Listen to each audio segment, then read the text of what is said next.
गुरुर्ब्रह्मा गुरुर्विष्णु गुरुरेव महेश्वर गुरु साक्षात् निराकारं व्याप्तं येन चराचरं तत्पदं दर्शितं येन तस्मै श्रीगुरुवे नमः। मातृवत्सलादयस्य च पितृवत्मान्यर्चिता नमो तायै श्रद्धा प्रज्ञा युताशया ओम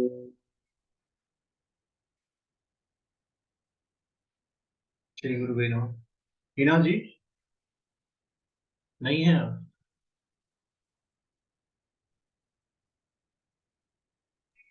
क्लास समझ में आती है? हाँ आती है सर समझ में।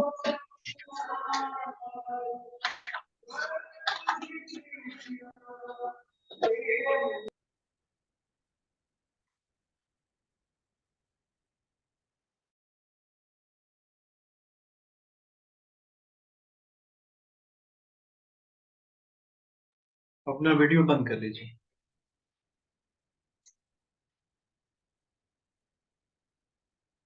जीवन में हर व्यक्ति को आगे बढ़ना चाहिए।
ये आवाज कहाँ से आ रही है भाई? किस मोबाइल से आ रही है?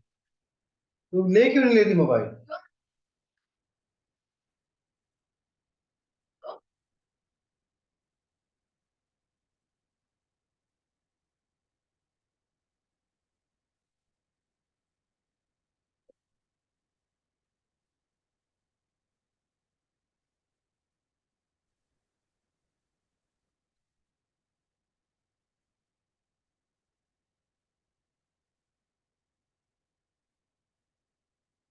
आज विद्यार्थी नई समय से जुड़े।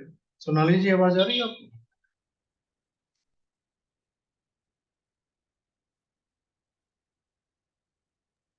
हाँ सर। क्या हो रहा है लाइफ में? हाँ सर ठीक ठाक है।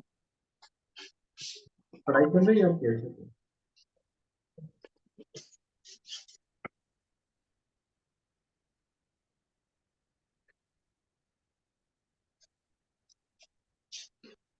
पढ़ाई चल रही है, आप लोगों को तो काफी मेहनत करनी पड़ती है लाइफ में, संभालो बाहर भी संभालो,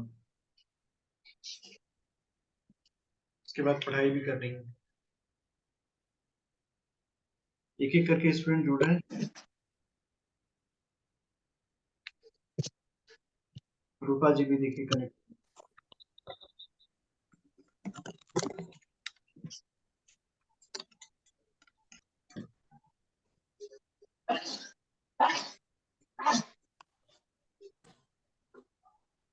विष्णु पांडे भी ज्वाइन करने वाले थे, कहाँ चले गए?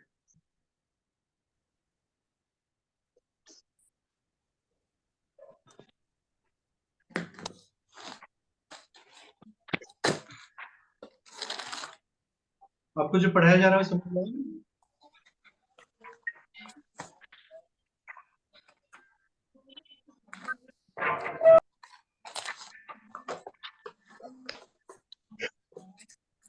विष्णु पांडे जी, आपको जो पढ़ाया जा रहा है समझ में आया?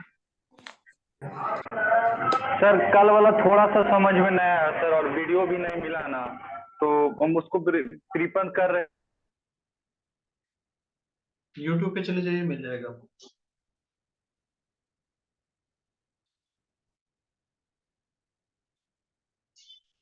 सर मंत्र साधना का जो कोर्स है वो स्टार्ट हुआ है क्या क्लास?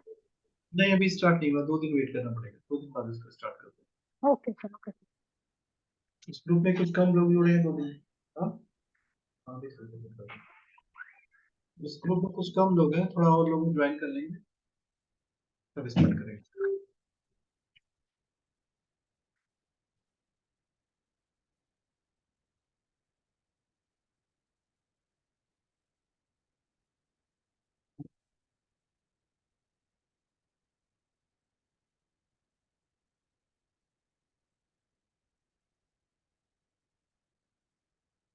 चलिए आज की क्लास हम लोग स्टार्ट करते हैं।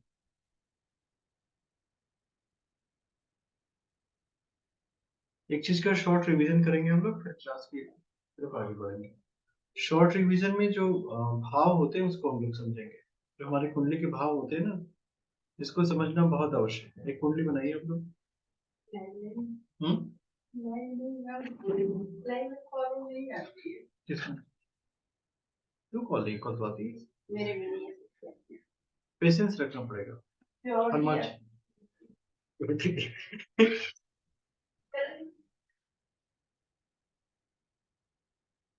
एक कुंडली बनाइए आप लोग।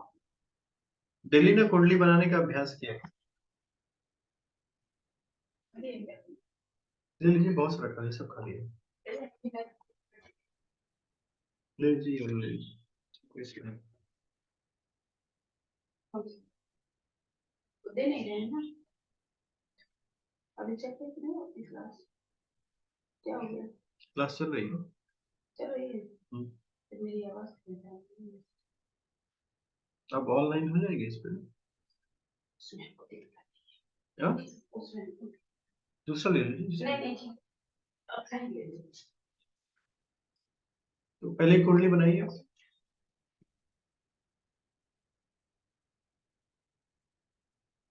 डेली ना कम से कम एक कुंडली बनाने की प्रैक्टिस किया। धीरे धीरे अभ्यास करने से कोई नई चीज सीखने में ना तो थोड़ा टाइम लगता है। ये जो है कुंडली का पहला भाव है, ये दूसरा है, ये तीसरा है, ये चौथा है, ये पांचवा है, ये छठा है, ये सातवां है, आठवां, नौवां, 10वां, 11वां, 12वां। कुंडली में कुल 12 भाव है। ये चीजें देखिए, ये केंद्र में आता है। सो 1 4 7 10, ये नंबर्स नोट कर लीजिए। 1 4 7 10 जो पहला भाव है, चौथा भाव है, सातवां है, 10वां है। ये जो है केंद्र भाव है, इनको केंद्र भाव कह सकते हैं, केंद्र स्थान कहते हैं। ये सेंटर में,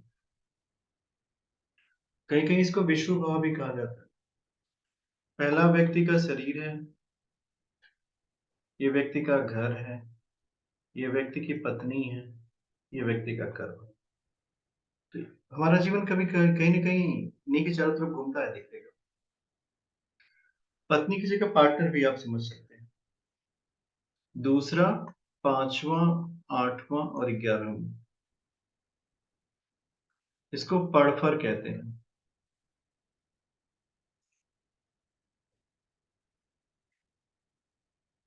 फिर इसके बाद आता है तीसरा, छठा, नौवां और 12वां, ये अपोक्लिम है।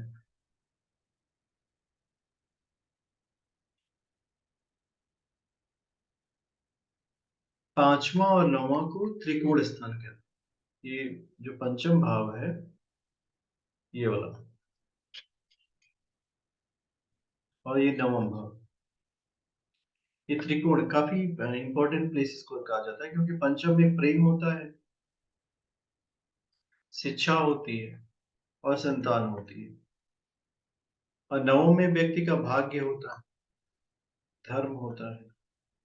ये बहुत इंपॉर्टेंट प्लेसेस होते हैं।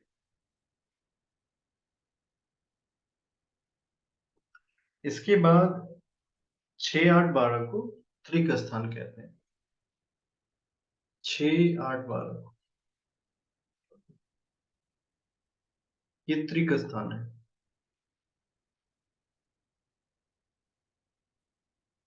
त्रिक स्थान का मतलब छठवें में रोग होता है, 6 हाउस में, इसमें रोग, ऋण और शत्रु। ये व्यक्ति की आयु बताएगा, आयु। और 12वां भाग ये व्यय होता है, जेल होता है, अस्पताल होता है। 12वें का पॉजिटिव पार्ट होता है विदेश यात्रा, जो फॉरेन सेटलमेंट होता है वो 12वें में आता है। तो ये हाउसेस को, अब इसमें एक भाव को मारक कहते हैं, मैंने एक दिन एक्सप्लेन किया था। दूसरा और 7वां भाव ये मारक होता है, सेकेंड हाउस, 7th हाउस, इसको मारक कहते हैं। अब आगे की तरफ हम आपको पढ़ाते हैं, वो एक दिन मैंने एक टॉपिक एक्सप्लेन किया था, उसको फिर से एक्सप्लेन करेंगे, उसको समझ लीजिएगा, क्योंकि कुंडली का विश्लेषण बहुत फोकस्ड होकर इसी से होता है। जितना आप इन भावों में अपने आप को लगाएंगे, उतनी ही अच्छे से कुंडली का विश्लेषण कर पाएंगे।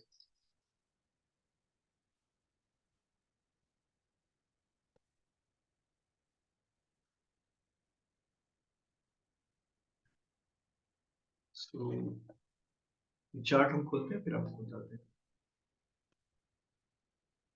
जितनी हम बातें बताते हैं ना, इसको नोट कर लिया करिए, 1, 2 बार, 3 बार, 4 बार रिवाइज कर लिया करिए। जब किसी प्लेटफॉर्म पे आप इंटरव्यू देंगे, तो वो लोग कहीं ना कहीं इसी से मिलती जुलती बात आपसे पूछेंगे, तो इन बातों को कोई बदल नहीं सकता। जैसे प्रिडिक्शन आप करते हैं तो उसमें कुछ बदलाव तो हो सकता है, पर ये बातें बदल नहीं सकते। अब ये जो लग्न कुंडली बन रही है, ये बार बार आपको एक्सप्लेन करते हैं, इसको आप सब लोग समझ लीजिएगा कि जब कोई आपको डिटेल्स देता है कि हमारी ये कुंडली बनती है, तो सॉफ्टवेयर में डालेंगे तो कुंडली खुल जाएगी। तो जिस कुंडली का हमें हमें विश्लेषण करना पड़ता है वो लग्न कुंडली। और लग्न कुंडली जो है व्यक्ति के विषय में बहुत कुछ बताती है। दो बातों का हमेशा समावेश करिएगा, वो है कि व्यक्ति के पहले हाउस में, जैसे ये लग्न कुंडली जो बनी है, इसका पहला हाउस हम लोग चेक करेंगे, ये फर्स्ट हाउस है। इसमें नंबर्स कौन सा लिखा होता है, हम इसको बार बार बताते हैं क्योंकि ये भूल जाता है, ये विशेष होता है। जैसे यहाँ पे नंबर लिखा है 4, हमारे पर कुल राशियां होती हैं 12, 1 से लेके 12, 1, 2, 3, 4, 5, 6, 7, 8, 9, 10, 11, 12। किसी भी कुंडली में कभी भी राशि जो है शब्दों में नहीं लिखी जाती,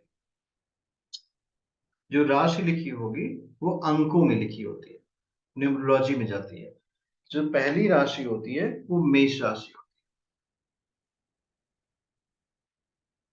जहां पे अगर 1 नंबर लिखा हो, तो उसको आप समझिए कि ये मेष राशि का सिंबल है, 1 नंबर मेष राशि। अगर आप यहीं थोड़ा सा आगे बढ़ेंगे और आप 2 नंबर की तरफ बढ़ गए, तो 2 नंबर जो होती है वो वृषभ राशि होगी, वृषभ। तीसरे नंबर की जो राशि होती है वो मिथुन होती है। चौथे नंबर की राशि कर्क होती है। पांचवें नंबर की राशि सिंह होती है। छठे नंबर की राशि कन्या होती है। सातवें नंबर की राशि तुला होती है। आठवें नंबर की राशि वृश्चिक होगी। नौवें नंबर की राशि धनु होगी। 10वें नंबर की मकर होगी और 11वें नंबर की कुंभ होगी। 12वें नंबर की मीन। ये तो 12 राशियां होंगी।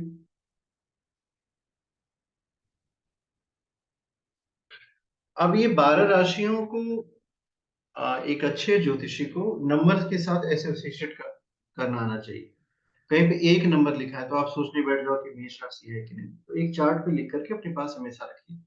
तो 1 से 12 नंबर तक की राशियों को हमेशा अपने टेबल पे लिख के रख लेना चाहिए। जो आपकी टेबल में जिसपे आप बैठते हो कभी, या कोई पेज हो, उस पे 1 से 12 नंबर की राशियों को लिख लीजिए।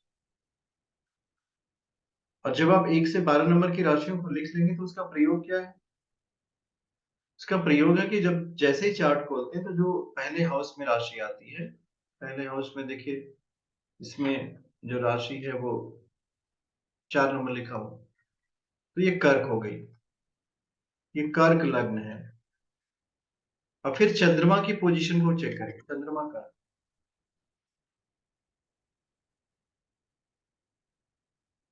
चंद्रमा जो है व्यक्ति के विषय में बहुत कुछ बता देगा।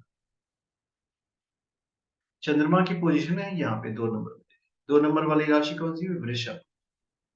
इस कुंडली का कर्क लग्न है, वृषभ राशि। जैसे ही कुंडली खोलो सबसे पहले यही चेक करना है, कर्क लग्न वृषभ राशि।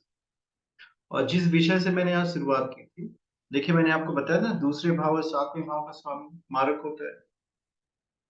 अगर इस कुंडली में पूछा जाए कि इस व्यक्ति का भाग्येश क्या है, भाग्य भाव का स्वामी, भाग्येश का मतलब भाग्य भाव का स्वामी। जैसा कि भाग्य से आप सभी लोग परिचित होंगे, जिस भाग्य के लोग बात करते हैं भाग्य और दुर्भाग्य, उस भाग्य से आप मत अपने आप को रिलेट करिएगा। भाग्य भी किसी जन्म का किया गया कर्म ही होता है जिसका फल आपको प्राप्त नहीं हुआ। अच्छा कर्म उसको भाग्य कहते हैं, बुरा कर्म उसको दुर्भाग्य कहते हैं। भाई किसी व्यक्ति का अगर समझ लो कि जीवन में अच्छी अच्छी घटनाएं घटित हो रही, प्रयास उसका कम है, कहेगा बहुत अच्छा भाग्य है आपका। और जिसके जीवन में बुरी घटनाएं घटित हो रही, कहेगा दुर्भाग्य है। तो किसी जन्म के कर्म ही है। जब आप भाग्येश की बात करते हैं तो भाग्येश का मतलब होता है नवम भाव का स्वामी। जो 9th हाउस का ओनर होगा वो नवम भाव का स्वामी रह जाएगा। अब इसमें नवम भाव ये है, देखिए यहां से काउंटिंग करते हैं, 1 2 3 4 5 6 7 8 9। यहाँ पे पहुंचे, नंबर लिखिए 12। 12 नंबर वाली राशि जो होती है मीन राशि, मीन राशि का स्वामी हुआ गुरु।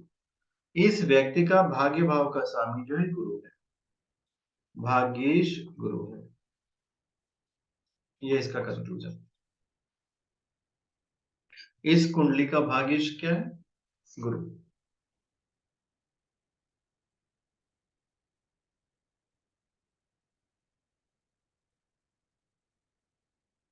भाग्येश गुरु होने की वजह से इस व्यक्ति के जीवन में, अगर यह चाहता है कि घटनाएं अच्छी घटी, तो अच्छी बुरी का किसी के ऊपर कोई कंट्रोल नहीं होता। एक बात हमेशा याद रखिएगा। भगवान श्री कृष्ण श्रीमद् भगवद गीता में एक बात समझाते हैं अर्जुन को, कर्मण्येवाधिकारस्ते मां फलेषु कदाचन। इसका तात्पर्य क्या है कि कर्म पे तो कंट्रोल है पर कर्म फल तुम्हारे अधीन नहीं। सो कर्म फल तो आपके अधीन नहीं है, इसका तात्पर्य क्या है? To work you have the right, not the fruit of action. अपने कर्मों पे आप ध्यान दो, फ्रूट ऑफ एक्शन पे आप लोग ध्यान मत दो। आप लोग अपना वीडियो ऑन करो, कम से कम इस पे तो आपका राइट है कि वीडियो ऑन किया जा सकता है। विवेक जी कैसे हैं? मजे में हो? विवेक मुदगल जी, कहाँ से आप ज्वाइन किए विवेक जी?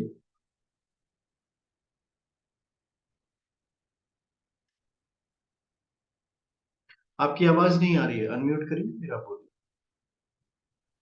भोपाल से सर, भोपाल से। अच्छा, भोपाल से। कैसे हैं? जी अच्छे। ठीक है जी गुरु जी। आपको ज्योतिष की कक्षा अच्छी लगती है? जी सर गुरु जी जी। टाइमली ज्वाइन कर लीजिएगा। मेन ग्रुप में मैंने आपको जोड़ दिया है ना? नहीं जुड़े नहीं, हो? ये रुद्राक्ष वाले में आया था सर। अच्छा, नहीं। पास वाले में आए थे। ये जो ज्योतिष की कक्षा होती है ना, ये इसका एक ग्रुप है। इसकी फीस लगती है, आप अच्छा। व्हाट्सएप करिएगा, हम आपको ज्वाइन कर देंगे। नॉमिनल फीस है 1499। आप इस पे ज्वाइन कर लीजिएगा। जी जी जी। ज्योतिष हम आपको सिखा देंगे, फिर जी जी जॉब प्रोवाइड करा देंगे। तो आपके पास जी जॉब में होगा क्या, कॉल आएंगे। जी जी। कॉल से आप रिप्लाई करेंगे, इकोनॉमिक कंडीशन भी आपकी होगी। ज्योतिष से आपका जी भी। मेरी आवाज आ रही है आपको? जी बिल्कुल आ रही है गुरु जी। आपको एक क्लाइंट की कन्वर्सेशन सुनाते हैं। क्या नाम है आपका? हेलो, मेरी आवाज आ रही है आपको? जी आ रही है गुरु जी। प्रणाम प्रणाम, बताइए क्या जानना चाहती हैं आप? हाँ, पंडित जी, इसमें- मैं अपने बेटे का भेजी हूँ आपको, देखिए शिवांश शर्मा में। अच्छा अच्छा। चार 4 8 47 बिलासपुर ना? जी, बिलासपुर छत्तीसगढ़। क्या जानना है आपको? सर मैं ना जॉब जॉब कब तक, क्या किया है? क्या किया इन्होंने? इन्होंने पढ़ाई कौन सी की है? पढ़ाई बीटेक किया है पंडित जी, चेन्नई से। अच्छा अच्छा, अभी क्या कर रहे हैं? ये पिछले 1 साल तक की जॉब किया था, लगभग 8 9 महीना हो गया इसकी जॉब चली गई है। अच्छा अच्छा। तो अभी खाली ही है, वही ट्राई कर रहा है। तो आप थोड़ा देख के बताइए कि क्या योग बन रहा है, जॉब आप खाई की गई। इनकी धनु लग्न है और इनकी सिंह राशि, चंद्रमा से राहु की युति। बहुत परेशान रहते होंगे ये तो। हमने 8 महीने से, ताकि हम लोग भी परेशान हो सकते के चक्कर। मून राहु का जो कंजंक्शन बना है ना, वो इनके लिए प्रॉब्लमेटिक है। उससे इनको काफी दिक्कतें आती हैं। मेहनत बहुत ज्यादा करते हैं, इनको प्राप्तियां बिल्कुल नहीं होती। जैसे जीवन में जो पॉसिबिलिटीज हैं इनके, बहुत ज्यादा प्रगति की संभावना है, पर हो नहीं पा रही है। काफी मेहनत करने के बाद भी ये जहां जाना चाहते हैं वहां पहुंच नहीं पा रहे हैं। तो ये एक बहुत बड़ी समस्या है इनके लिए। अब देखिए 8 महीने से जॉब नहीं कर रहे हैं, ये भी एक समस्या है। अगर ये जॉब करते तो इनको कुछ ना कुछ प्राप्त होता ना, पैसे मिलते, रुपए मिलते। अभी कुछ नहीं मिला, सिर्फ इनका जा रहा है। तो इसके लिए आपको थोड़ा सा एक बात का ध्यान देना पड़ेगा कि इनकी राहु जो नवम में है उसको शांति करा लीजिए आप, क्योंकि ये करा लीजिए। बुध का मंत्र, बुध का जाप कराइए, शुक्र का जाप कराइए, और वो चंद्र ग्रहण योग जो होता है ना, उसका पूजा पाठ कराइए। सब हो गया, सब कराइए। इनको सुबह उठ करके कहिए कि ना, ओम हंग हनुमते नमः का जप करें, हनुमान जी की उपासना करें डेली। इसे कराइए। जब ये करेंगे तब जाकर के इनकी एनर्जी ठीक होगी। और रोज इनसे 10 रुपए का दान करवाइए डेली। इससे होगा क्या? हाँ, 10 रुपए इनके नाम से निकाल करके एक बॉक्स में डाल दिया करिए। उससे इनकी लाइफ बहुत अच्छी चलेगी। अदरवाइज मनी की ब्लॉकेज हो गई, इनका जो धन है ना वो रुक गया। जब व्यक्ति के जीवन में धन रुकता है ना, तो बहुत बड़ी समस्या है। क्योंकि हम काम इसलिए करते हैं ना कि हमारे पास पैसे हैं। पैसे जब नहीं आना शुरू होते तो तमाम तरह की प्रॉब्लम हो जाती है। हाँ, वो तो प्रॉब्लम हो गई। हाँ हाँ। तो अभी क्या है इसका मतलब, कब तक लगेगा, ऐसा कुछ है? इनकी जॉब तो लग जाएगी, 15 अप्रैल के बाद लगेगी।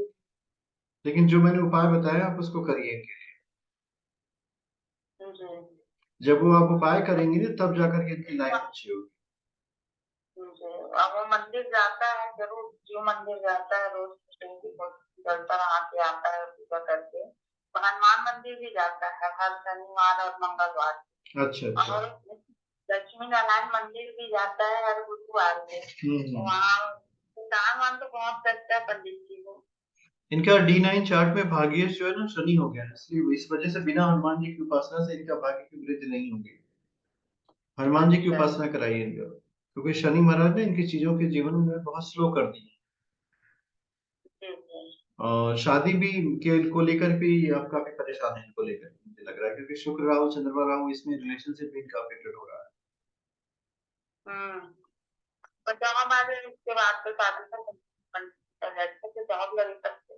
अब अच्छे से जॉब तो लगी जाएगी। इस समय जो इनका गोचर करेक्ट चल रहा है ना, मंगल सप्तम में चला गया, दसम भाव खाली है, उसका स्वामी बुध गुरु के साथ है, अच्छी कंडीशन में है, पर भाग्य से शनि होने की वजह से दिक्कत आ रही है। तो हनुमान जी की इनसे उपासना जरूर कराइए आप। और जो 10 रुपए का मैंने कहा है ना, वो रोज करा लीजिएगा, इनके निमित्त 10 रुपए रोज दान किया करिए। जब ये दान करेंगे तब लाइफ लाइफ इनकी अच्छी बनेगी, अदरवाइज जीवन में कठिनाइयां बहुत आ जाएंगी। टैलेंट इनके साथ बहुत है, पर इनकी प्रगति नहीं हो पा रही, तो प्रगति न हो पाना भी एक समस्या ही है। समस्या मतलब 8 महीने से काफी परेशानी है पंडित जी, अब उसके नाम से हम लोग भी परेशान हैं। 8 महीने बहुत लंबा पीरियड होता है। 8 महीने का मतलब अगर वो 60-70 हजार भी कमाते तो 5,60,000 रुपए का उनका नुकसान।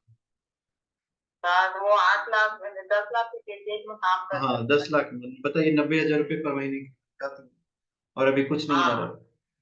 और अभी कुछ नहीं मिल रहा है 8 महीने से, मतलब कितना नुकसान का नुकसान, वो खाली हो गया है, काम चला जाना मतलब बड़ी बात है। बहुत बड़ी बात है, घबराइए मत, जो मैंने आपको उपाय बताया उनसे कहिएगा करने। एक बार अगर उनको पास समय मिले तो उनसे बात करा दीजिएगा, उनको और भी अच्छी तरह से एक्सप्लेन कर देंगे। हाँ उसी से बात करा दीजिए।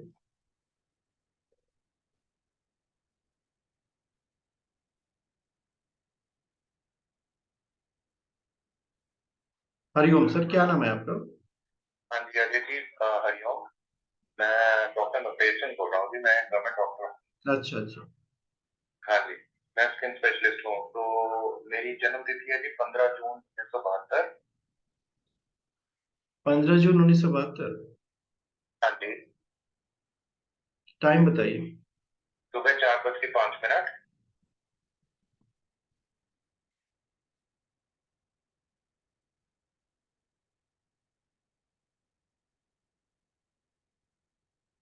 प्लीज बताइए। हाँ जी, भटिंडा, भटिंडा भी लिखते हैं, भटिंडा भी लिखते हैं, पंजाब। क्या इशू है आपका? हाँ जी, कुंडली आ गई थी आपके पास? बन जाएगी, अभी इशू बता दीजिए, आपका समय बच जाएगा जी।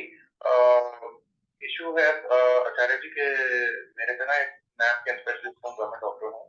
तो एक लड़की ने गलत इल्जाम लगाया हुआ है, गलत टच करने का, 7 मई 2022 को इल्जाम लगाया था। तो अभी कोर्ट में उसके हाँ केस चल रहे हैं, अभी उसका कोई रिजल्ट नहीं आया है। और इसमें जैसे 2-3 चीजें हुई, एक तो आपके ऊपर डिफेमेशन का उसने केस कर दिया है, जैसे हाँ जी वही केस चल रहा है। हाँ। दूसरी बात, उस लड़की ने क्या हुआ, मतलब सब काइंड ऑफ अटैचमेंट भी आपके साथ रहा होगा उसका? नहीं अटैचमेंट तो कोई नहीं था जी, पेशेंट थी मेरी, काफी देर से आ रही थी। अच्छा, काफी दिन से आ रही थी। हाँ जी। तो ये क्या डिलिबरेटली उसने कर दिया आपको डिफेम करने के लिए क्या? तो उसने केस कर दिया और मतलब वही के गलत टच किया है, ये है वो है, तो मेरे को सस्पेंड किया हुआ है तब से गवर्नमेंट जॉब से। तो ये 7 मई 2022 को हुआ था। अच्छा, 7 मई 2022 को? जी। अच्छा, आपके पास कुंडली आ गई ना मेरी? वृषभ लग्न है आपकी, कर्क राशि, चंद्रमा केतु का कंजंक्शन है, मानसिक पीड़ाएं बनी हुई है। हाँ जी। तो आपको सस्पेंड कर दिया, एक तो क्या केस सॉल्व करने के लिए they are asking money from you? हाँ जी। वो लड़की आपसे पैसे चाहती है कि नहीं पैसे नहीं चाहती जी, बस वैसे ही बस किया हुआ, केस किया हुआ है, परेशान कर रही है? क्योंकि मैंने बस, हाँ, परेशानी के लिए। हाँ, तो आप बताइए क्या दिख रहा है आपको इसमें? इसमें कुछ नहीं दिख रहा है। आपका राहु जो 9वें भाव में है वो आपको पीड़ा दे रहा है, राहु की शांति करा लीजिए, वो लड़की आपको छोड़ देगी। नहीं लड़की तो नहीं छोड़ेगी, डिपार्टमेंट ने मेरे को पकड़ा हुआ है जी। तो क्या कैमरा में देख लिया था क्या? हाँ जी। वेब कैम लगा करके आपको कोई प्रूफ ऐसा आ गया है जिसकी वजह से आपको ऐसा लगता है कि देयर इज नथिंग टू, कोई वे नहीं है बच पाने का?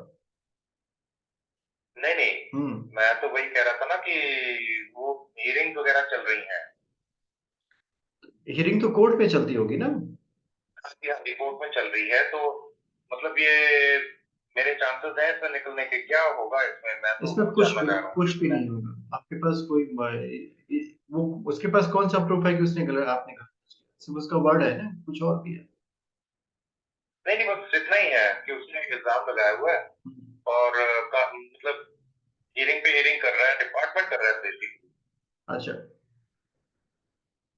अच्छा, मीन्स डॉक्टर इज द जज फॉर यू।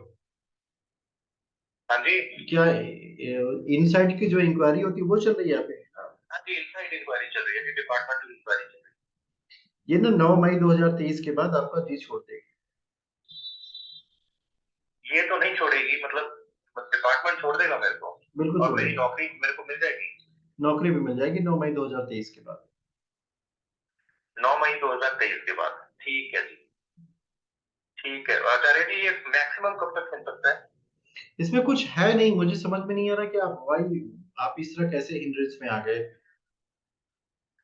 मेरे को तो खुद समझ नहीं आया जी, क्यों उसने इल्जाम लगाया है। क्यों साइकोलॉजिकली डिस्टर्ब भी है, लेकिन कोई उसका प्रेम मानने तो को आपसे तैयार नहीं हो नहीं है। गया था बार बार कंसल्टेशन करने के बाद? हाँ जी। उस लड़की का आपसे अटैचमेंट तो नहीं हो गया था? नहीं, कोई अटैचमेंट नहीं था जी, ऐसी बात नहीं है, लेकिन कई बार आई थी मेरे पास। तो उस दिन लेडी अटेंडेंट नहीं थी। अच्छा। तो उसने बस इसी बेस को लेके इल्जाम लगा दिया।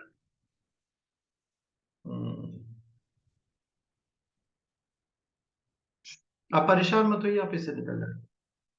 हाँ जी, आप परेशान मत होइए, आप इससे निकल जाएंगे। मैं निकल जाऊंगा ना? हाँ जी, हाँ जी। ठीक है, ठीक है। मैक्सिमम कब तक निकल जाऊंगा अगर 9 और मई मेरे को जॉब मेरी वापस मिल जाएगी? जॉब भी मिल जाएगी आपका दिसंबर जॉब। ये लड़की भी आपको जनवरी 2024 में छोड़ देगी और 9 मई 2023 के बाद आपके साथ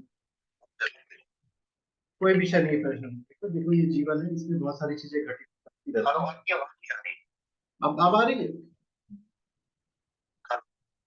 मेरी आवाज आ रही है आपको? आपकी आवाज नहीं आ रही थी बिल्कुल भी। बिल्कुल नहीं आ रही, अभी आ जाएगी, घबराइए। अब आ रही है? हाँ जी, कुछ आ रही है। हाँ जी। आपको घबराना बिल्कुल नहीं है, मनुष्य के जीवन में इस तरह की घटनाएं घटित होती है। थोड़ा पॉजिटिव बने रहिए, लाइफ अच्छी चलेगी। जी, आप कह रहे थे कि मई के बाद निकलने के चांस हैं। 9 मई 2023 के बाद आपका केतु आएगा, उसमें आप निकल जाओ। उसके बाद fully freedom from the girl 2024 में। ओके, ठीक है जी सर, थैंक यू। हरिओम। देखिए, एक बात समझने का विषय ये है कि हम आपको ये बताना चाहते थे कि जब भी आप किसी व्यक्ति से बात करो, सो दैट शुड बी, हमारे पास कॉन्फिडेंस होना चाहिए बात करने का, हमारे पास डेटा उसके है। और ये जो होरोस्कोप की रीडिंग है ना, ये आपको प्रॉपर्ली एनालाइज कराएगी। व्यक्ति डाउट में होगा, आप डाउट में नहीं रहेंगे, because you know about past, present and future. ये तब आपके पास संभव हो पाता है जब आप होरोस्कोप को अच्छे से रीड करना जानते हैं। उसी के एक एक विषय को हम बता रहे हैं आपको, जिसको आप समझने का प्रयास करिए। हम लोग भाग्येश पे फोकस कर रहे थे, भाग्येश को समझे। यह भाग्येश नवम भाव का स्वामी।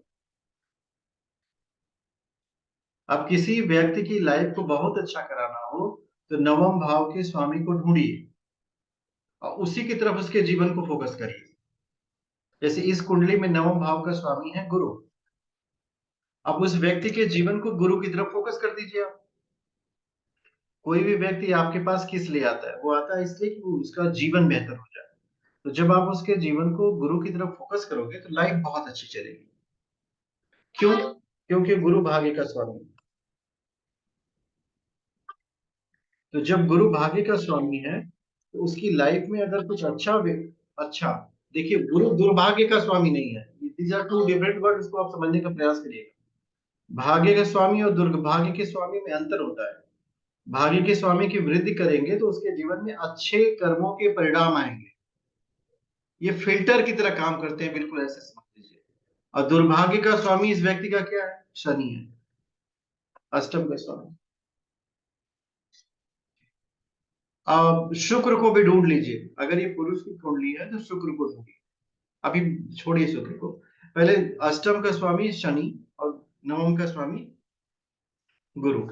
तो ये व्यक्ति जो है अष्टम के स्वामी से परेशान रहेगा। अगर अष्टम मजबूत होता है कुंडली में, अष्टम ये हमेशा चेक करने, किसी के भाग्य को चेक करने का, अपने भी भाग्य को चेक करने का सही तरीका होता है। अष्टम बलवान हुआ तो इस व्यक्ति का दुर्भाग्य बढ़ेगा। अष्टम की स्थिति अगर होरोस्कोप में अच्छी नहीं है तो यह व्यक्ति अपने भाग्य से पीड़ित रहेगा। और दूसरी बात यह है कि अगर नवम की स्थिति बहुत अच्छी जा रही है तो इस व्यक्ति के जीवन में अच्छी अच्छी घटनाएं घटित होंगी। इसकी शादी टाइम पे हो जाएगी, बच्चे समय से हो जाएंगे, अच्छी नौकरी लग जाएगी।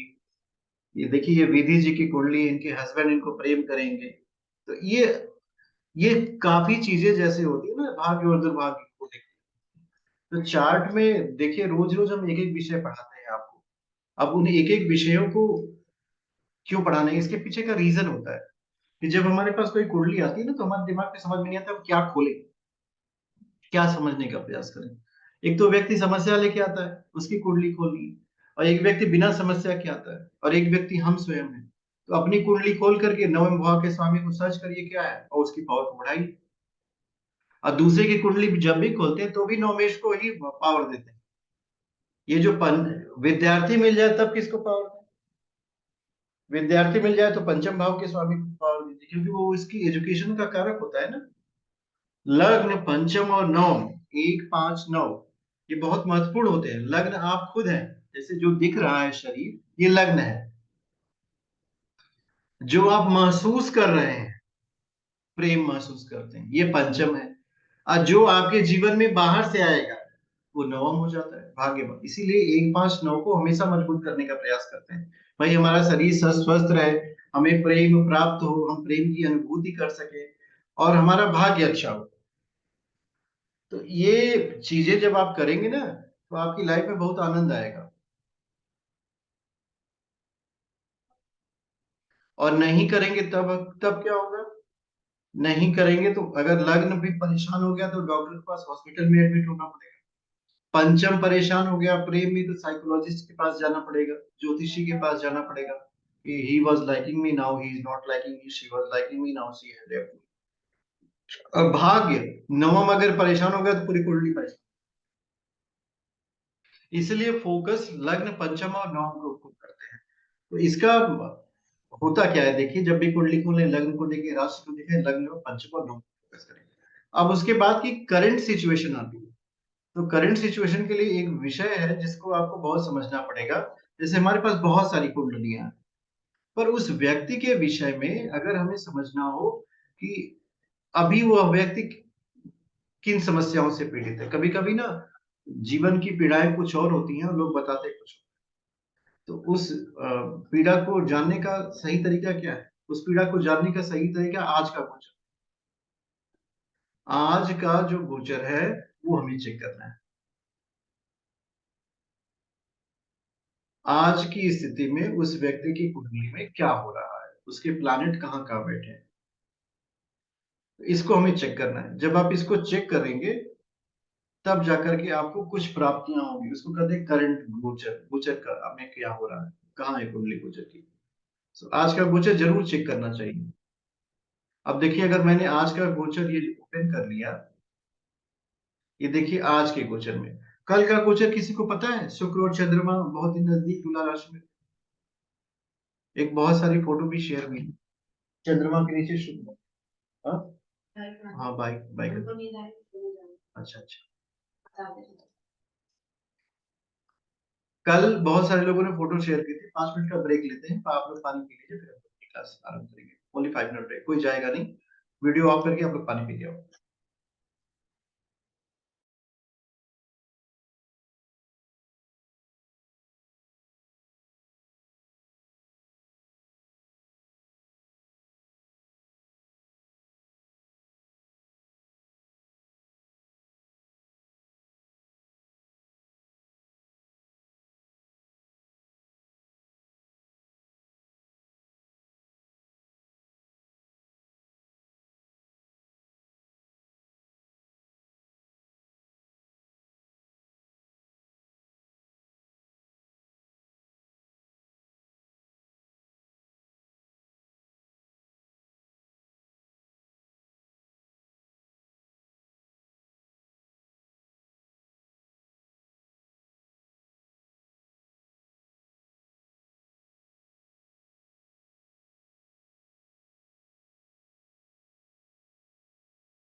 हरिओम सर, क्या नाम है आपका? मेरा नाम अमृत है सर। कहाँ से बात कर रहे हैं अमृत जी? छत्तीसगढ़।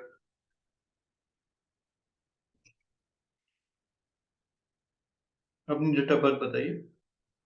23 सितंबर 93।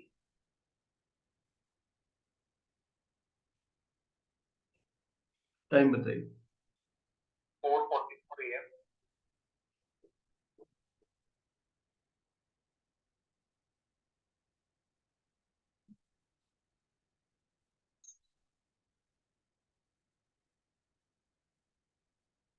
प्लीज बताइए, क्या इशू है आपका?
लाइक लग्न, पंचम और नवम, ये करने के बाद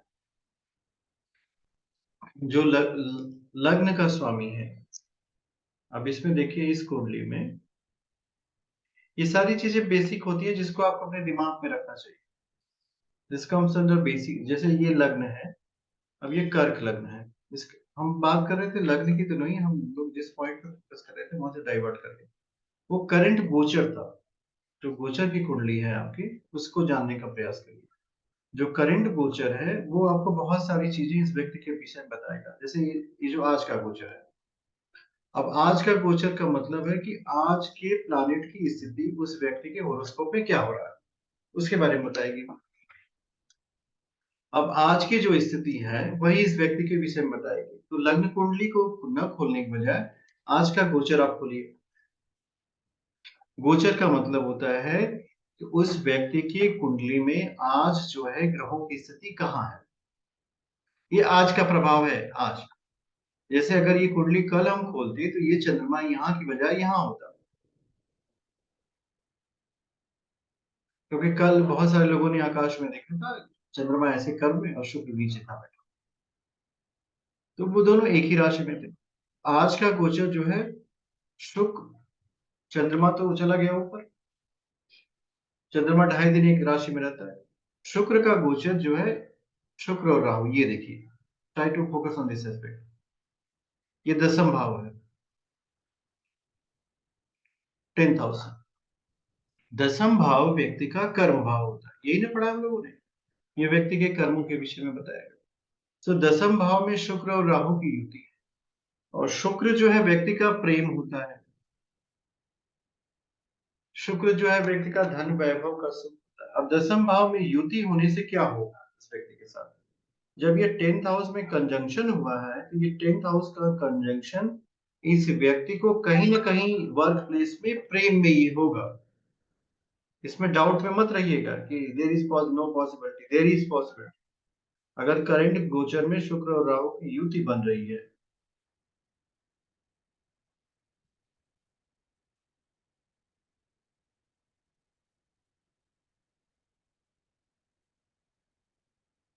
तो ये शुक्र राहु की युति कहीं न कहीं व्यक्ति को करंट में समस्याओं में फँसा रही है।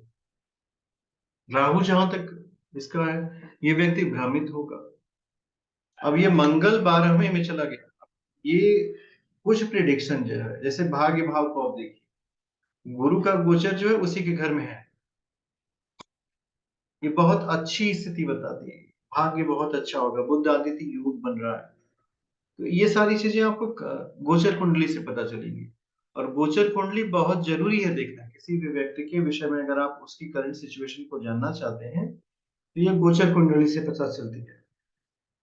तो इसको एक बार खोल करके देख लेना चाहिए। अब जैसे देखिए केतु यहाँ पे चतुर्थ भाव में है, तो एक केतु चतुर्थ भाव का गोचर इसे घर से दूर लेके चला जाएगा। तो घर से दूर जब ये व्यक्ति जाएगा तो क्या, घर से दूर जाने पे हमेशा सुख की प्राप्ति नहीं होती है। कभी-कभी ऐसा भी होता है कि वो व्यक्ति किसी क्षण का विदेश यात्रा के बारे में आपसे प्रश्न कर रहा है कि गोचर चतुर्थ चलो, जरूर डेफिनेटली देयर विल बी। आज की कक्षा मुझे यहीं तक पढ़ानी थी। मेरे पास 4-5 मिनट है, आप लोग कुछ बातचीत करना चाहो तो करें। हिना जी आपके पास, आपको कुछ समझ में, आप लोग वीडियो ऑन करिए। चंद्रमोहन जी कैसे हैं? प्रणाम गुरुदेव, ठीक हूँ।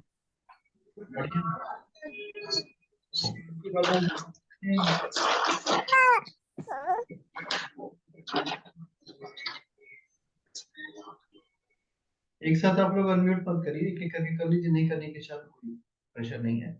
तो आज की कक्षा यहीं तक है, आप लोग एंजॉय करिए। वीडियो भी थोड़ा देर में करते हैं, दोबारा देख लीजिएगा जो लोग देरी से जुड़े हैं। और इसी तरह लोगों की कुंडलियों सर माफी चाहती हूँ, मेरा नेटवर्क थोड़ा खराब था, इसलिए वीडियो ऑन किया था कि कुछ सुनाई देगा, मगर काफी कम सुनाई दे रहा था मुझे। अगर वीडियो डाल देंगे तो मैं सुन पाऊंगी सर। बिल्कुल बिल्कुल रूपा जी, अपना वीडियो ऑन करिए। रूपा जी कहाँ है आप? सर आवाज नहीं आ रही, वीडियो ऑन कर रही है तो। ऑन आवाज तो आपकी आ रही है।